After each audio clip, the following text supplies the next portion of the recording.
Christian Halaby. Desde niño aprendió el valor del trabajo.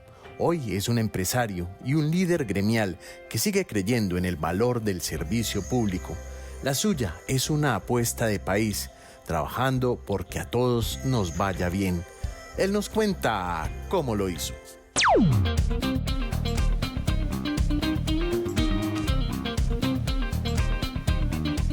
Hola amigos, muy buen día y bienvenidos a Cómo lo hizo, este encuentro semanal con nuestros empresarios, nuestros líderes de opinión, con nuestros artistas, con todas las personas que tienen mucho que aportarnos y mucho que decir. Y en el programa de hoy pues no va a ser la excepción, vamos a viajar por el mundo del empresarismo y de la gente que se ha hecho a pulso, ¿sí o no, Lau? Así es, bienvenidos a todos los que nos ven y nos escuchan a un nuevo episodio de Conversaciones en donde construimos a partir de las historias de nuestros invitados, y hoy nos acompaña uno de los empresarios antioqueños más reconocidos, además ex candidato a la gobernación de Antioquia. Él es Christian Halaby, así que bienvenido. Muchas gracias por estar aquí, por la invitación a Cómo lo hizo. Y nada, pues ávidos de poder conversar de todos estos temas importantes, de todo lo que tiene que ver con el empresarismo, con el positivismo, con salir adelante y con esto que le hace falta a este país, que es precisamente crear el país que nos soñamos. Y eso solo lo logramos trabajando todos los días. Nosotros somos unos convencidos en ese sentido de que hay que hablar desde el vaso medio lleno, no del vaso medio vacío. Y en ese punto de vista, ¿cómo imprimir esa dosis de positivismo en la gente? Porque pues el negativismo ya lo tenemos casi que inoculado. ¿Cómo cambiarle el chip a la gente para que realmente piense desde el empresariado en positivo? Lo que yo creo es que en la vida lo único constante es el cambio. Ajá. O sea, lo único en la vida que hay seguro es el cambio. Todos los días cuando te levantas te vas a encontrar con la palabra empresa. ¿Por qué? Porque empresa, según el diccionario de Real Academia de la Lengua, es todo aquello que requiere esfuerzo. Entonces, cada que nos movemos, cada que hacemos cualquier cosa en la vida, estamos emprendiendo una nueva empresa. Entonces, lavarse los dientes es una empresa. O sea, salir a trabajar es una empresa, independiente de que seas empresario, empleado, informal o ama de casa. Lo que sea, estás emprendiendo esa empresa. Y lo que nosotros tenemos que entender es que día a día tenemos en las manos lo siguiente, hoy es el día más viejo que he estado en mi vida. Ahorita Laura me lo recordó muchísimo, pero es el día más joven que voy a estar en el resto de mi vida. Ajá. Nunca en mi vida voy a estar tan joven como hoy. Entonces el nivel de energía que yo tengo hoy lo tengo que aprovechar, disfrutar, explotar al máximo. Precisamente, ¿con qué? Con positivismo. ¿Yo qué hago? Lamentándome no logro nada. Lo que tengo que decir es, tengo unas reglas, una serie de cosas que están en mi vida en este momento, y de ahí tengo que empezar a construir lo que se viene en el siguiente día. Y eso sí, como los alcohólicos, hermano, un día a la vez. Yo puedo proyectar en el tiempo cosas, pero eso no necesariamente me lleva a ningún lado. Ahorita podríamos hablar de eso, el tiempo del reloj, el tiempo psicológico, pero es en el aquí y en el ahora en donde yo puedo, 1, disfrutar, 2, ser feliz, 3, ser relevante, y 4, empezar a labrar un futuro mejor. Y en esa misma línea, ya que te gusta viajar en el tiempo hacia atrás para no delatar más tu edad, que lo estábamos hablando otras bambalinas, cuando uno era chiquito tenía un montón de sueños de qué quería ser. Te conocemos como un empresario, de hecho así lo demostraste durante toda la campaña de la gobernación, que hablabas de un gerente para Antioquia. Ahora hablamos de eso. Para que a todos nos vaya bien. Exactamente, de la Selección Colombia, que ahorita profundizamos en el tema, que se lo hemos escuchado a Christian desde hace 3 años, si no es que es más. Pero cuando estabas chiquito, ¿qué te soñaba hacer? Si no eras empresario, ¿cuál hubiera sido esa otra opción? Yo tuve varios caminos. Yo tuve la fortuna de tener un papá y un abuelo que les gustaba hacer demasiadas cosas. Entonces a mí me gustaba montar a caballo, a mí me gustaba, era muy deportista, todavía trato de hacer deporte. Jugaba fútbol y yo lo que quería en la vida era ser futbolista profesional. Ese fue mi sueño hasta el día que tuve la oportunidad, y ese día la desperdicié. No la desperdicié, sino que hubo que tomar decisiones en la vida que impidieron que así lo fuera. Pero digamos que eso era lo que yo quería hacer en la vida.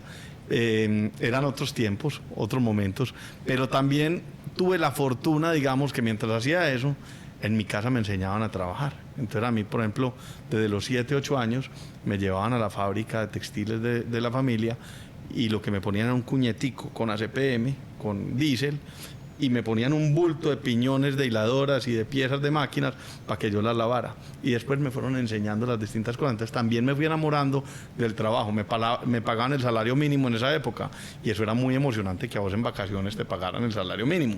El primer cheque me lo enmarcaron, ese no lo pude cobrar, pero bueno, pero el resto sí. Y eso Todavía lo tiene. se perdió en un trasteo. Pero no, la verdad es que yo he querido en la vida hacer muchas cosas y muchos de los sueños los he cumplido, otros están por cumplir, pero siempre como trazándole las metas y también entendiendo que las cosas no se dan cuando uno quiere y no cuando se tienen que dar. Cristian, ¿y cuál es el mejor estado de la persona?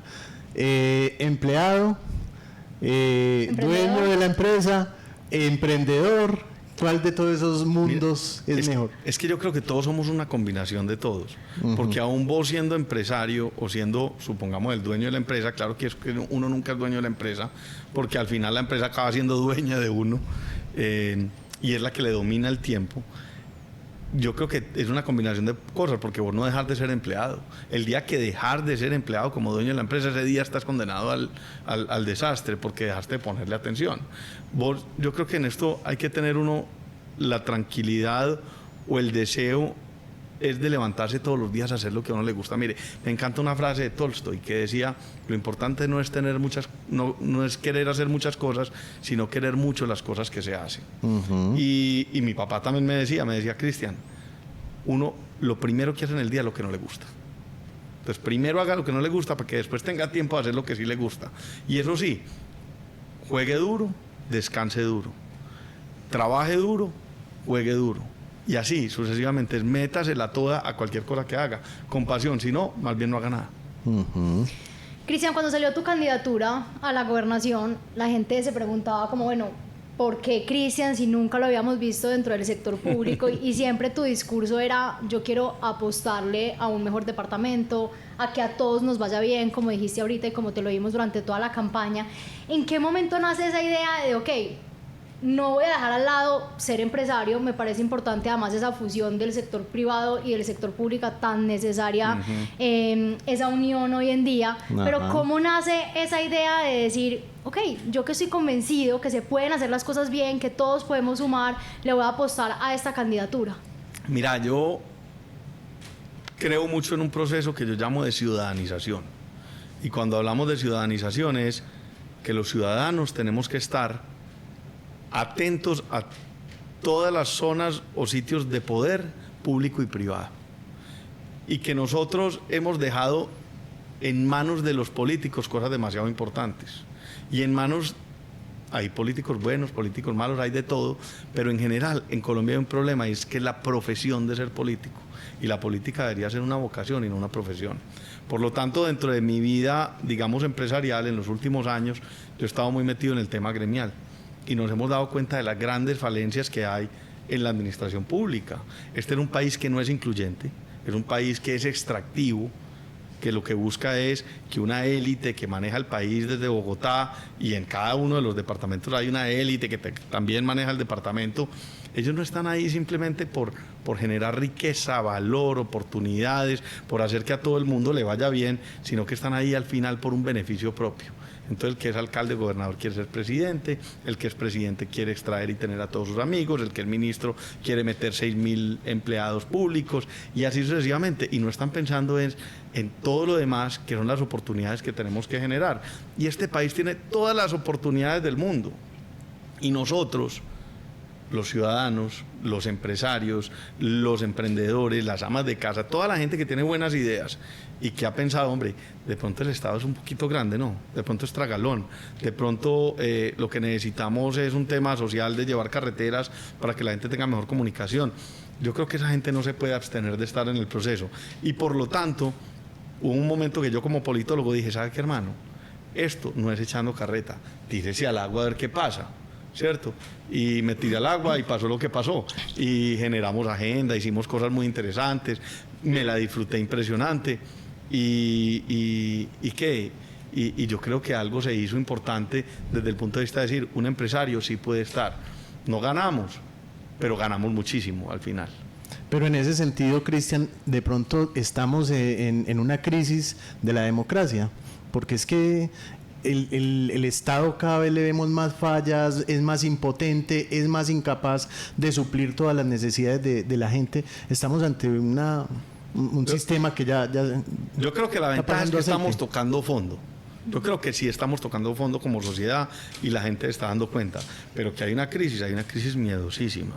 Es que este es un Estado hoy en día casi que fallido, y el problema es que en donde estamos, o sea, cuando hablan del gobierno actual, esto no es la causa, esto es la consecuencia, este no es el problema. Nosotros lo que estamos viviendo es el deseo de la gente de un cambio y encontraron el cambio que no era, el cambio equivocado. Este país necesita inclusión, necesita posibilidades de emprender, necesita que sea más sencillo contratar, que sea más sencillo despedir, aunque suene raro, pero que sea fácil tomar riesgo para el emprendedor. Este país lo que necesita es que donde haya necesidades sociales, llegue la ayuda a las necesidades sociales. El problema que tenemos en este país ha sido de falta de inclusión, ha sido de ganas de extraer y extraer y extraer y extraer. Entonces, claro que estamos en una crisis tremenda. Y encima de eso, la violencia ha hecho que mucha gente buena que podía haber participado del proceso se haya abstenido, haya dicho, no, yo en eso no me meto. Ay, no, vea que los políticos tal cosa. No, un momento, es que el país lo manejan los políticos desafortunadamente. Y en Colombia, eso usted sabía, pero hay 7 clases sociales, que son del estrato 1 al 6 y la clase política. ¿Cierto? Uh-huh. Que Sí, es que ya están por ahí en el Olimpo. Esos vienen en el Olimpo. Entonces, nosotros tenemos la culpa y a nosotros nos toca, como ciudadanos hoy, salir, dar el pasito al frente y decir, mire, aquí estamos nosotros los que producimos, ¿cierto? Aquí está la gente que está en la calle trabajando todos los días y siendo buenos ciudadanos. Y aquí están estos señores robando. Vamos a sacarles el asiento, porque es que no se pueden quedar en ese asiento toda la vida. O si no, ¿qué? ¿En qué país le vamos a entregar a los hijos de nosotros? Porque es que es el sistema, o sea, llegan otros y listo, quitan eso, llegan otros y siguen robando. Entonces... Un gran amigo, William Calderón, decía, lo único que ha cambiado son las caras en los carros oficiales. Ajá. Y eso está muy relacionado con que ahora todo el mundo es, pero ¿es de derecha o es de izquierda o es de qué? Como si eso fuera un tema de ideología, sino de ética. Pues como si no hubiera corruptos en la derecha o en la izquierda y eso cambiara. Yo creo que es un tema de ética y está muy relacionado también con la pedagogía. Yo siempre he dicho que acá nos falta un montón de pedagogía. O sea, acá no conocemos como ni nos hemos interesado. O sea, acá llega... primero, además, creemos que la democracia solo se ejerce en las urnas. No. Es el único momento. Y segundo, pues votamos por el que nos han dicho que tenemos que votar, ni siquiera entendemos realmente ese papel y acá, como hablábamos ahora, lo llevan a un evento y es a que los empresarios escuchen a los políticos y no a que los políticos escuchen a los empresarios para que puedan llegar a decisiones sensatas y se tomen decisiones a favor de todos. Pero en esa línea, Cristian, de la pedagogía, uno siempre ha tenido maestros en su vida que lo llevan, digamos, a inspirarse a lo largo de su carrera y a llegar a la meta. ¿Quiénes han sido esos maestros a lo largo de tu camino? No, yo he tenido unos maestros increíbles en cada ámbito de mi vida. La resiliencia de mi mamá, que le tocó unas épocas muy duras. A mí me enseñó también muchísimo la violencia. Desafortunadamente, la violencia, haber estado secuestrado en una época, en la época más dura de Colombia, por así decirlo, fue para mí un aprendizaje impresionante porque fue el momento de aprender a estar solo, fue el momento de aprender a tomar decisiones importantes. Mi papá, pues ni hablar, mi abuelo, fue una cosa impresionante y tuve grandes profesores, tuve unos profesores de economía espectaculares, un profesor que llamaba Ronald Batchelder en Estados Unidos, que era el que me sentó las bases económicas. Tuve una consejera espectacular, María Clara Gutiérrez, y una persona que en la vida me acompañó mucho, se llama John Jairo Botero y era el conductor que había en la familia en esa época, y ese fue mi gran compañero en la vida, el que me enseñó a jugar fútbol, el que me enseñó a callejear, el que me enseñó todo lo que había alrededor de la vida, pero también a camellar duro. Hoy en día somos grandes amigos, es mi padrino de confirmación, y así sucesivamente yo he tenido grandes profesores, grandes maestros. Se me zafan los otros empresariales, pero también hay una persona a la que yo quisiera decir que me ayudó mucho. Él es el presidente de una empresa de calcetines de aquí, que cuando a mí me tocó quedarme solo y manejar muchas cosas, él me ayudó muchísimo. No decimos el nombre, pero él sabe quién es.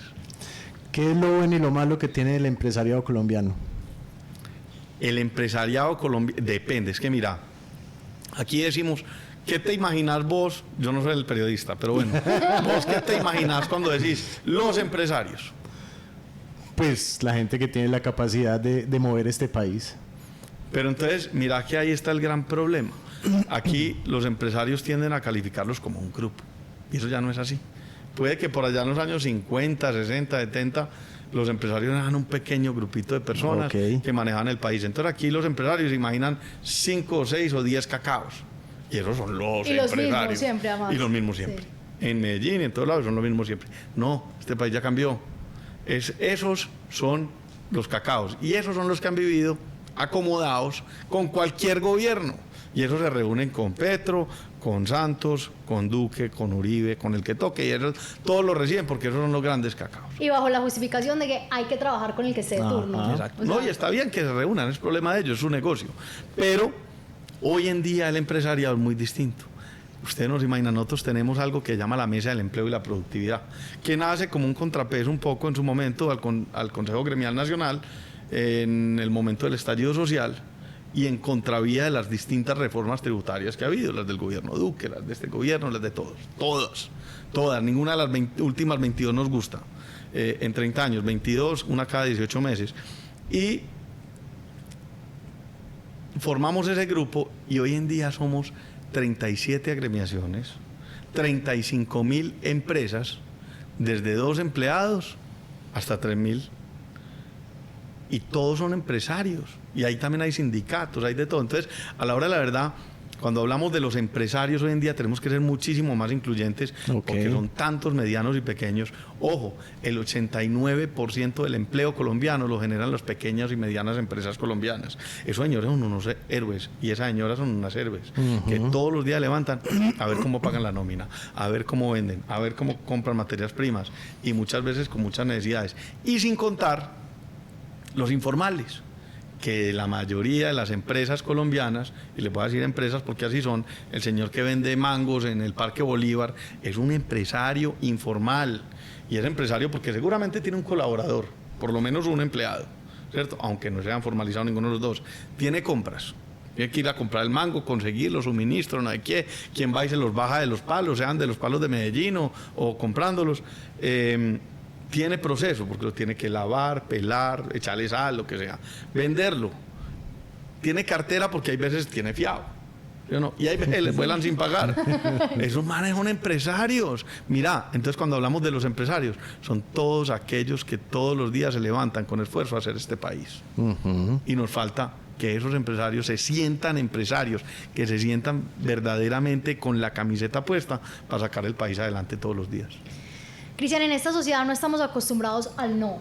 Nos han criado para el sí como respuesta o para el éxito, no para tal vez las derrotas o los resultados que probablemente no son los que uno espera. ¿Cuáles son esos consejos o cómo vivís vos desde tu familia, desde el Cristian humano y desde el Cristian empresario, esos temas del fracaso? Mira, te lo voy a poner en términos de las empresas. Nosotros dentro de nuestra empresa somos unos emprendedores seriales. Entonces tratamos de desarrollar productos permanentemente y eso nos ha ayudado a salir adelante en los momentos más difíciles, en la pandemia, que logramos hacer unos desinfectantes y ayudarle al municipio de desinfectar la minorista, la mayorista, una serie de cosas. Pero nosotros tenemos claro que de 10 productos o de 10 nuevos negocios que hacemos, 8 fracasan. Y uno tiene que empezar a entender que la vida está hecha de fracasos. O sea, lo importante no es si te caes, sino qué tan rápido te levantás y cómo asumís tu derrota. Y lo primero que hay que hacer es entender que perdiste, ¿cierto? Y eso es para todo en la vida. Todo en la vida. La vida está llena de pequeños éxitos, pequeñas derrotas, pequeños éxitos, pequeñas derrotas. Y de vez en cuando grandes derrotas. Y de vez en cuando grandes éxitos, pero en general es así. Uno tiene que saber que muchas veces va a fracasar, pero que eso no quiere decir que uno le tenga que dar por vencido, que vos tenés que seguir adelante, y eso va para la vida personal, eso va para la vida de los negocios, eso va para el deporte, eso va para todo. O sea, si vos sos jugar fútbol o jugás tenis o jugar lo que sea y no aprendes a perder, ¿cómo diablo aprendiste el juego? ¿Cierto? No quiere decir que acepte la derrota. Una cosa es aceptarla, otra cosa es que le guste. Pero sí es aprender a pararse para volver a salir adelante y para poder seguir. Y eso sí, siempre aprender de esos procesos. Y uno de los sectores industriales que precisamente más metido está en la incertidumbre en este momento, el del plástico, uno que conoces bastante sí. bien. Una industria que de un momento a otro le cambiaron totalmente las reglas de juego. Háblame de ese sector, de esa variación, de ese cambio, de esa incertidumbre que está metida en este sector en este momento. Mira, yo aspiro a que esa pelea no la ganemos. Pero no la ganemos a base de la pelea. De que es que no nos pueden prohibir, es que no sé qué. No. De eso ya lo dejamos hace mucho rato. Nosotros entendimos hace mucho tiempo, como agremiaciones, yo soy presidente de la Cámara Ambiental del Plástico, y es que nosotros éramos los primeros que teníamos que cambiar. Pero con ello, también ir y llevar las soluciones que le llamamos a la Ley 2232 de prohibición de plástico, donde le pusimos 4 excepciones. Una es que los productos sean reciclables, reutilizables, que tengan un análisis de ciclo de vida que les voy a explicar qué es, o biodegradables, y que esas sean las alternativas sostenibles. Lo que hemos venido haciendo con mucha fuerza es, primero, que sea bien reglamentado, o sea, que tengamos reglas claras y buenas, donde ahí tenemos todavía unas fallitas, pero entiendo que el Ministerio del Medio Ambiente ya nos dijo que las vamos a tratar de corregir y que nos vamos a sentar a corregirlas. Esperemos que así sea, porque Colombia tiene una gran oportunidad ambiental. Y segundo, estamos capacitando a la gente, a los distintos empresarios, para que digan, ¿sabe qué? Sí, nosotros vamos a cambiar nuestra producción actual por productos que cumplan con esas alternativas sostenibles. Entonces, claro, derrota, claro, una derrota es que nos hayan metido la ley, pero una victoria es que nosotros podamos tener unas alternativas sostenibles y como industriales seamos capaces de transformarnos y de salvar al mundo. Eso a mí me llenaría de orgullo. No solamente eso, quedarse en la derrota o la pelea o en la negación, sino realmente dar el paso y avanzar, que es lo que una empresa debe hacer. Es que mira, es que lo primero es, hay una palabra que en este término me encanta a mí, que es conciencia, pero porque conciencia la puedo decir 2 veces. Uno es conciencia de que todos tenemos que ir cambiando, el cambio es la única constante. Y 2, conciencia. Entonces, solamente con ciencia y con tecnología nosotros logramos mejorar, no a punta de prohibiciones. Mire el problemita de la salsa soya. Este fin de semana iba a ser un arroz frito y no se pudo hacer bien hecho porque la salsa soya ahora tiene que ser mínima en sodio. Entonces, no sé qué, entonces no se puede comprar la buena. Entonces me preguntaba yo, entonces me prohíben la salsa soya, pero no me prohíben la sal. Y que hay más, y que hay algo que tenga más sodio que la sal. Claro. 2 libras de sal. Claro.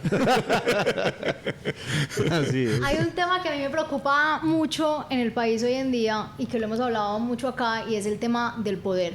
Cuando el poder se desvía de su verdadera función, ¿cierto? Cuando realmente, pues yo siempre lo he dicho y Juan ya lo sabe, que para mí hay 2 poderes que no se pueden perder nunca, son los únicos que uno tiene que tener en la cabeza siempre, y es el poder de la curiosidad y el poder de la humildad. Pero cuando hablamos de poder es porque las personas a veces que están en esos cargos de liderazgo, a veces creen que poder es como un sinónimo completamente desenfocado a lo que en realidad es. O que ya llegué para hacer lo que me dé la gana. Y a mí, es a mí, o sea, es de tratar de figurar con un liderazgo en una sola dirección en vez de entender que es un liderazgo colectivo. Y acá hablo de esto porque desde que conversamos la primera vez hace 3 años, si no es que es más, y cuando anunciaste tu candidatura, siempre hablaste de una selección Colombia, de un equipo, de un construir, que a todos nos vaya bien, ¿cierto? Entender que es que acá estamos todos trabajando hacia un mismo lado, hacia un objetivo, independiente de quién sea la persona que está ahí, porque es que la idea es que todos ganemos. Contanos un poquito más sobre esto, por qué se te ocurre esa idea hace esos años y cómo poderlo implementar hoy en día cuando verdaderamente el país está pidiendo a grito trabajar en conjunto.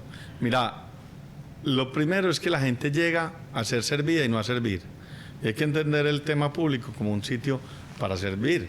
Y eso lo decía Platón, lo decía Sócrates, lo decía Aristóteles. Ellos decían, el poder es para servir, ¿cierto? Ahora, también anticiparon, Aristóteles anticipa lo que está pasando con el poder en el mundo actual, ¿cierto? Donde decía que la democracia iba a llegar a tal punto donde algunos iban a tomar el poder y iban a llegar a la total corrupción. Ojo, Aristóteles nos lo predijo. O sea, esto no es de ayer ni de la semana pasada, ¿cierto? Y hoy está pasando increíblemente. Lo que yo estoy convencido es de que esto no puede ser un problema de estómago y no puede haber empresarios de la política. Y es lo que se han vuelto grandes carteles empresarios de la política. Explíqueme cómo el Partido Conservador, el Partido Liberal, y tengo amigos ahí muy buenos, pero en general han estado con todos los partidos. Y han estado con todos los presidentes sin saber la ideología. Entonces aquí no hay un peso y un contrapeso, que sí lo hay, por ejemplo, en Estados Unidos. En Estados Unidos entran los demócratas y los republicanos le hacen un contrapeso. Y estos hacen unos pequeños cambios en el Estado y después llegan los republicanos y esos cambios los vuelven y los matizan y los vuelven No, a y girar. tienen unas premisas, los liberales van por unas ideas, los conservadores van por otras, pero aquí en nuestro medio uno ya no diferencia un conservador de un liberal en sus Insisto, ideas, en su porque- ideario. Porque Mira. la justificación es esa, trabajamos con el que esté de turno, Pero- que no está mal, uno tiene que construir con el que esté, pero siempre y cuando pues... Pero no esas acomodarse ideologías- a- Exactamente, Exacto, una no cosa es adaptarse en el buen sentido y trabajar en conjunto con el que llegue, porque es que el país no se puede acabar porque llega un gobernante que no nos No. gusta, pero otra muy diferente es acomodarse y perder Pero vos decías literalmente. ahorita el poder del no. El poder del y también no. yo tengo que decir, no, señor, qué pena, yo le voy a hacer oposición, hermano. Yo no voy a tener negocios. Entonces aquí se ha vuelto un tema de un negocio. Es un gran negocio y como en las empresas, ellos lo que quieren es crecer el negocio. Entonces al querer crecer el negocio, quieren más contratos como congresistas, quieren que su municipio no sé qué, quieren que les metan más empleados. Entonces acabamos con unas plantas gubernamentales impresionantes. Yo, digamos que cuando escribí un artículo que llamaba Una selección Antioquia para salvar a Medellín, eso fue en un taxi en Cartagena. Y eso fue en pleno tema de la revocatoria de Quintero, donde teníamos ciertos roces internos de los que estábamos trabajando por el mismo fin. Eso fue como en septiembre del 22. En julio del septiembre 22, algo así. Y entonces teníamos ciertos roces internos y yo iba en un taxi como un poquito desesperado y en el taxi escribí eso. Iba de Cartagena a Mamonal, donde estoy yendo ahora mucho. Y a trabajar, pues obviamente. Y entonces escribí ese artículo y ese artículo lo que buscaba era que hubiera un compromiso entre las amas de casa, los trabajadores, los empresarios, la academia, los políticos, pero todos aquellos que no quisieran simplemente vivir del Estado y quisiéramos un gran equipo para rescatar a Medellín, ¿cierto? Y yo creo que eso tiene que seguir siendo válido y valioso precisamente en el proceso de ciudadanización.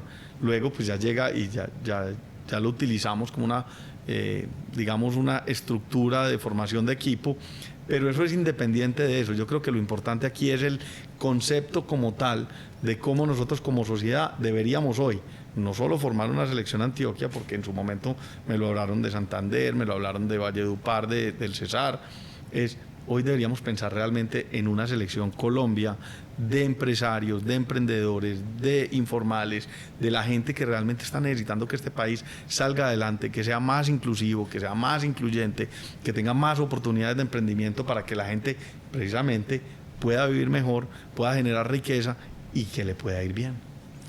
Si llevamos eso a la selección Colombia de fútbol, ¿quién sería Lucho Díaz?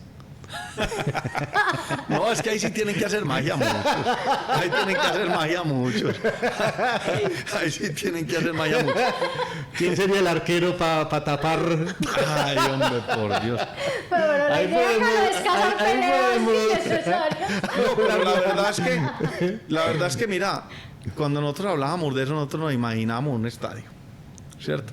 Y yo decía, mire, en una selección tiene que estar, no es solamente los 11 que juegan, es que ahí es donde está la concepción y el error. Entonces, hay 11 en la cancha, pero hay 11 suplentes.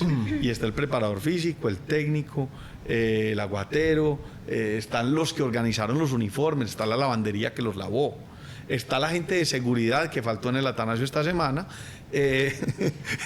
Bastante. Están los hinchas, está la televisión, están los que están viendo los partidos en la casa también. O sea, es todo Colombia. Es toda esa gente que quiere que este país le vaya bien y quiere participar del tema. La selección no es nada si no la apoyamos todos. Y es que ese es el ideal que todos deberíamos tener del gobierno y de cómo funcionarían las cosas. Pues uno dice, hombre, si yo fuera presidente, yo digo, ¿quién es el que más sabe de economía? Y busco a esa persona. ¿Quién es el que más sabe de deportes? Busco a esa persona. ¿Quién es el que más sabe de agricultura?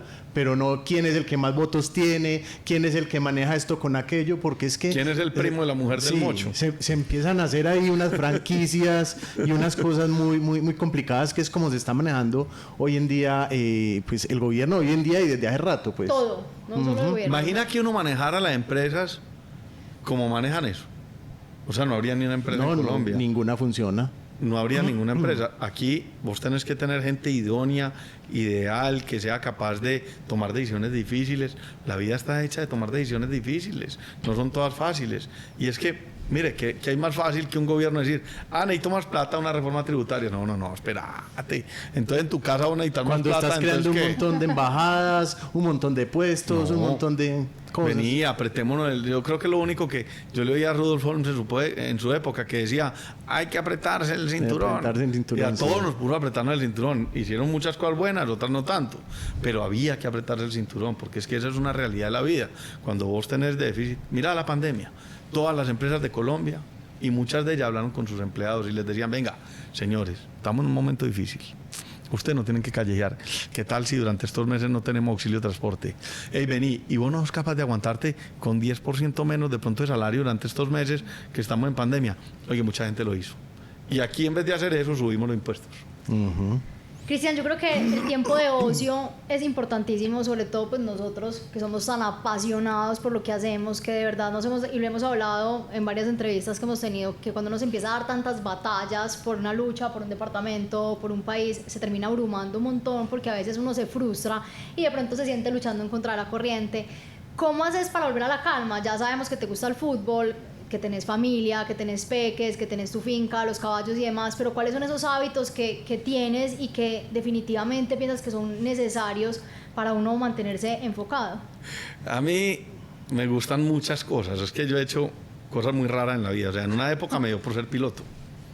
Entonces volé muchas horas, tuve muchas horas de vuelo hasta que nacieron mis hijos. Y ahí dije, esta licenciecita se cuelga.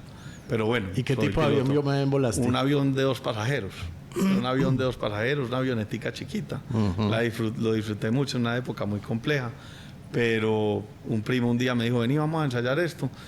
Me llevó a mostrarme un avión y cuando menos pensé estaba yo montado y volando no de donde a mí me daba miedo. No, y súbasele a Cristian, o sea, Claro. paso, o sea, dicen, tiene una oportunidad de Cristian ser el piloto del avión de 2 cupos, no dejamos ¿Y de dónde hablar. está el piloto? ¿Y dónde está el piloto? Bueno, me encanta jugar fútbol, ahorita voy a jugar fútbol. Me sigue fascinando y hasta donde me den las rodillas lo haré. Juego en el torneo de Envigado en el libre de edad, entonces ahí sí quedo reventado cada tiro con pelados que podrían ser hijos míos, ya casi nietos dentro de poco. O sea, él empezó quejándose que porque yo le estaba recordando su edad, No, por pero eso. él solo acá Ya lo va deja pa'l muy nieto y claro, todo, sí.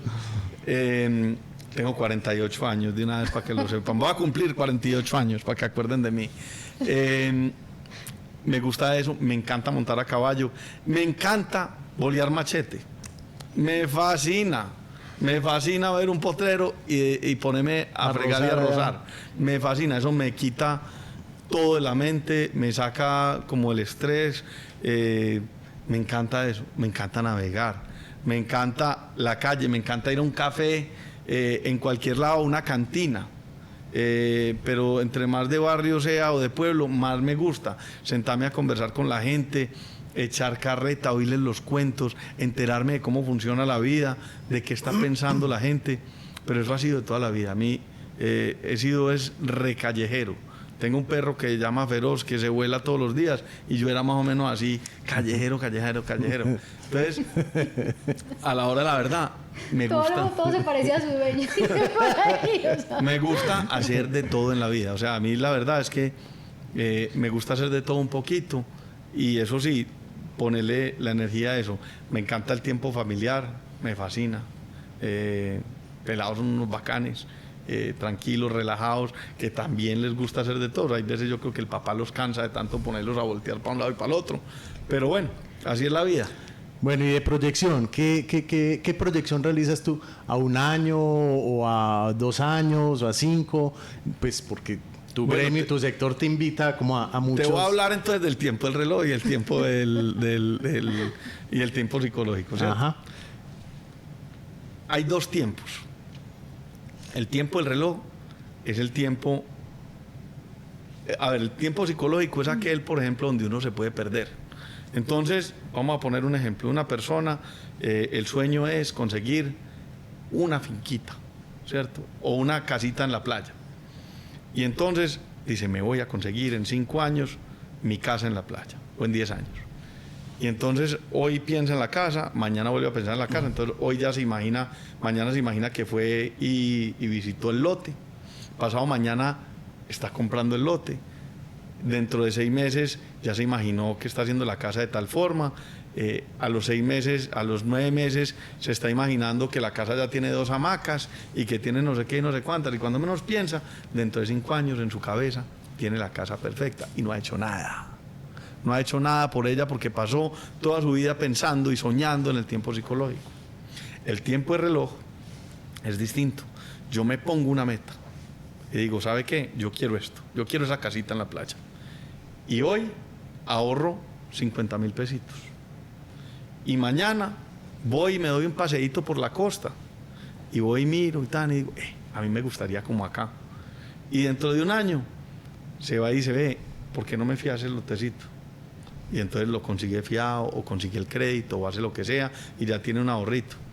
Y al año y medio va y compra 3 palmeras y las siembra, ¿cierto? En esas palmeras después va a colgar las hamacas que el otro le soñó. Y después de un tiempo fue y puso los primeros ladrillitos, hizo una chacita para guardar 2 bobadas y ya puede ir a pasear y al menos a tirarse ahí con una mantica a hacer un picnic. Resumen, arrancar a trabajar por el sueño. Y día a día. Y ahí estás viviendo en el tiempo del reloj, en el hoy, en el ahora, en este momento proyectando lo que querés hacer mañana. Entonces, ¿yo qué trato de hacer? Trato de vivir el presente lo más que puedo.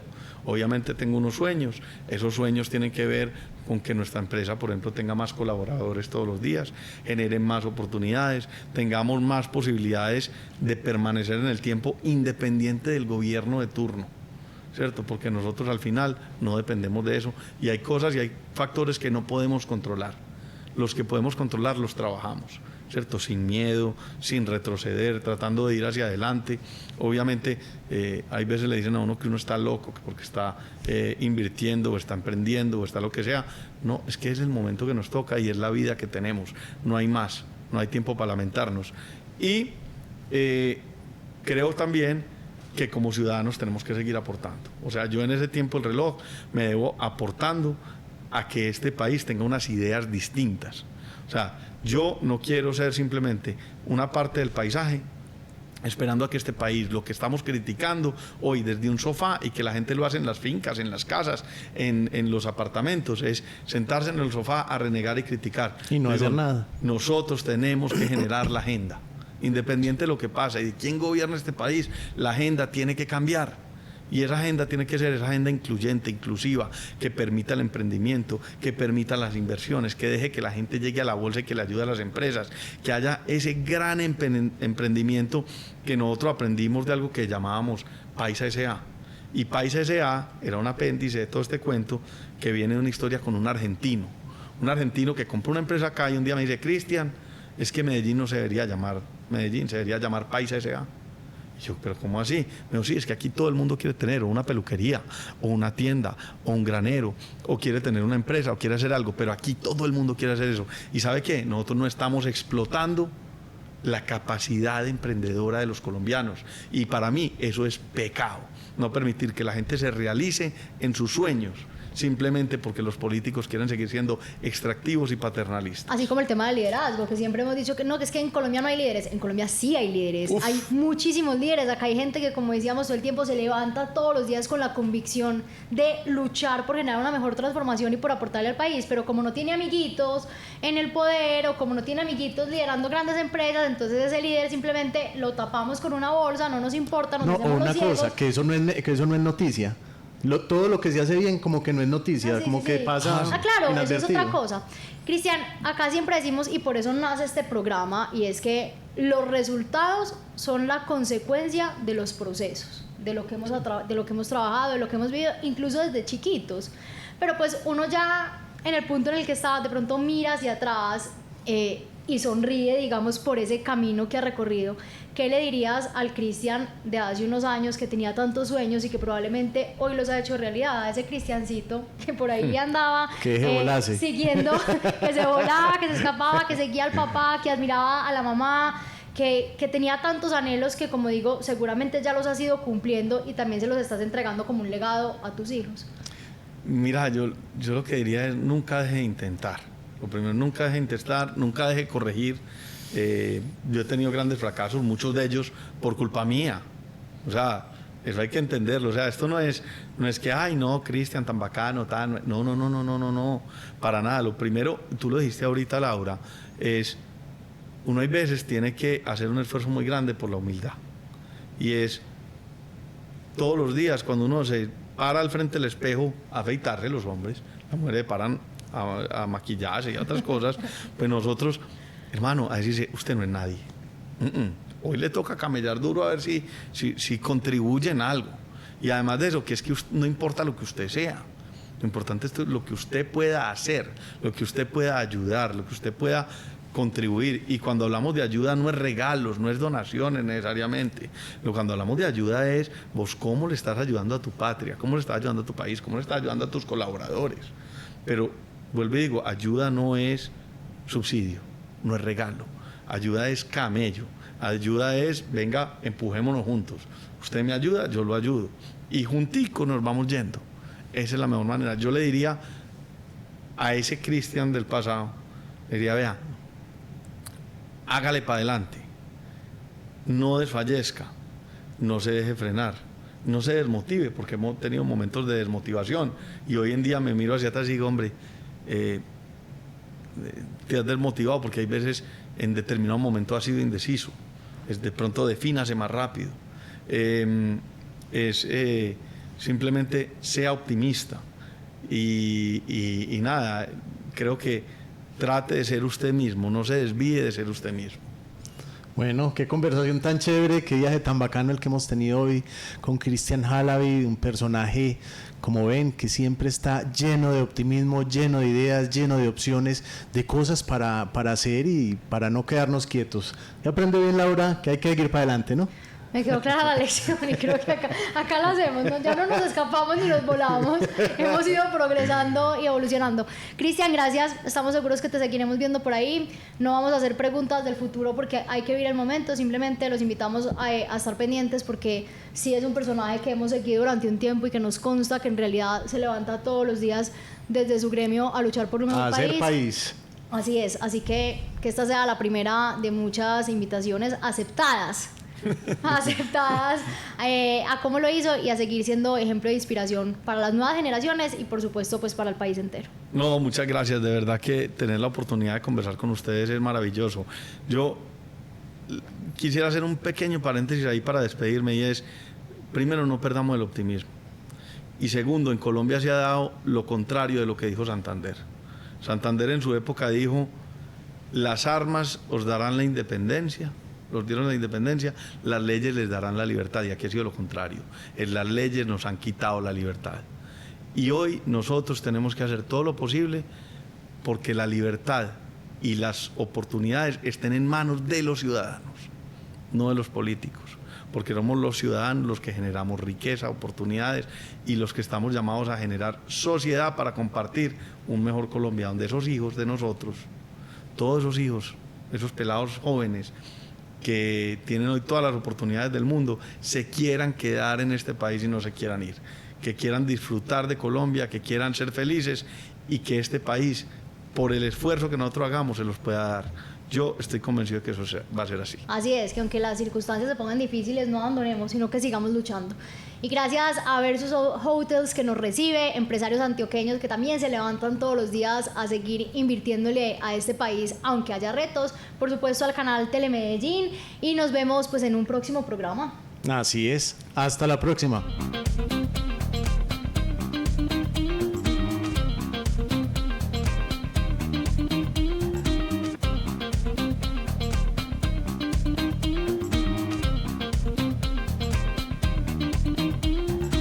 Finally, in Medellin, you can discover places with plans that break the mold.